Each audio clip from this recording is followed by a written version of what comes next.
Sweet revenge play, how I used football savvy to outsmart annoying roommates. A little while back in college, I lived with an annoying roommate who also had annoying friends. They were all on the football team. They were the typical jocks you see in movies, very full of themselves. Bully types who would take your lunch money. They would constantly debate and berate me on sports topics for no reason. My roommate would also allow them to use my things without my permission, play my Xbox, eat my food. Anyways, one night they were all pre-gaming for a night out. We were sitting around watching a game and I wasn't invited to go out. We were watching a football game through a streaming service, which at the time cord cutting wasn't really a thing yet. There's a slight delay in the stream, and I had noticed I was getting updates on my sports app before we saw it on TV. They're really into gambling, so I started making bets with them. This guy will score a touchdown next. Here comes a long pass. Interception. They were not picking up on what was happening, and I even made incredibly specific bets that they could not resist on. This guy will hurt his ankle on the 35 yards line after being tackled by number 27.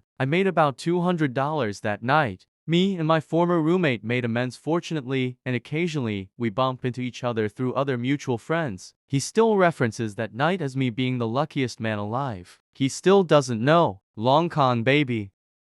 I broke a bully's head and lied about it, and never got any repercussion. When I was 6, basically, the entirety of neighborhood kids pulled up to my house to play in the garden. But we purposefully made sure we didn't invite this one bully who annoyed everybody. Kid comes to the door with FOMO and starts ringing the doorbell. So much so my mom came outside angry to see who was doing that. I explained and told her I'll deal with it. I grabbed a heavy metallic sphere thingy and threw it into the air so it went over the wall surrounding the house. It lands and the next sound we all heard was a "aw." Common peace washes over us as the bully isn't bothering us, and nothing comes of it. Next day, a lady was walking in the neighborhood and she asked me if I knew the kid because his head was broken and she wanted to know what had happened. I simply denied knowing anything of it. I never told a soul about it. End of story. I could have gone in detail, but I don't know if y'all's ADHD would follow through with the story. Edit. I did see him sometime later, and his head was heavily bandaged.